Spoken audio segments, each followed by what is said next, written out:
Hello everyone, welcome to this episode on Altblock Daily. I am Dobra by name. As always, it's a pleasure to have your attention. On this episode, we're going to be talking about technical analysis. I would leave a link on the card for my previous video that defines exactly what technical analysis is. But to summarize, it's technically having an outlook on a specific market. We will talk about a lot of strategies while you're making your technical analysis. And the first thing for today will be understanding support and resistance in a market. Basically, support and resistance is a term generally used by market traders, but it's a term everyone should know. Everyone willing to look, interpret, and understand market data. The support and resistance zones actually tell a very interesting story in market analysis. It tells you exactly where there's a lot of interesting demand for a particular asset or a lot of supply for that same asset on your price chart. Let's head over to TradingView to have a visual interpretation of my definition. We're in the TradingView charts. You can always get it, just go to your browser, type in tradingview.com, or you get their mobile app on your app stores or Google Play Store. In order to easily find our support and resistance zones, we have to first look at this chart in a line chart instead of candlestick charts like this one. So basically right here we have the option to view the charts in the line format, and then we easily see like the price progressions over time. You can see right, this is May 2017, what's that? Besides, this is a weekly chart, so right here you see it's like a 1 week medium. So you're looking at it from a 1 week time frame.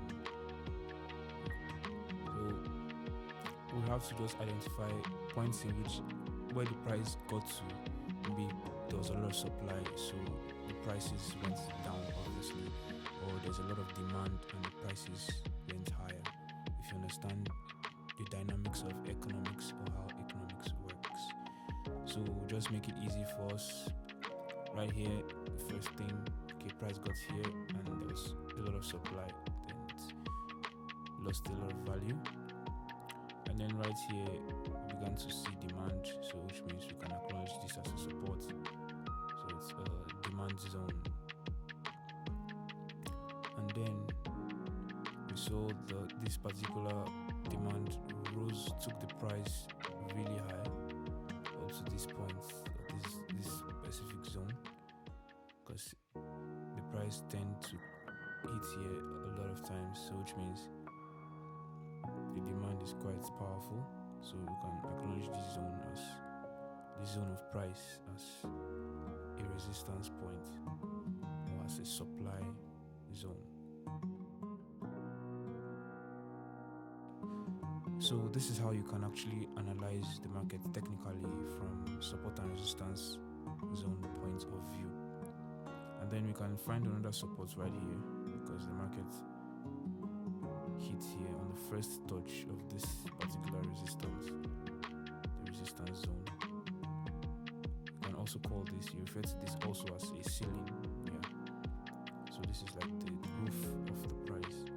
It's a resistance, as the name implies. It resists the price, but in economic terms it's a supply zone.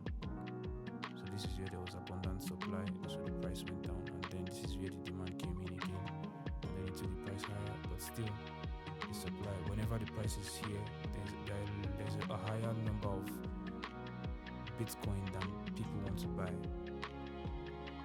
so the price will go down, so people can actually want to buy Bitcoins. And coming back to this point, if the number of people that want to buy Bitcoins is less than the amount of supply, then you can also see the prices go lower. But if the other is the case, then I'm sure you know the price will go higher.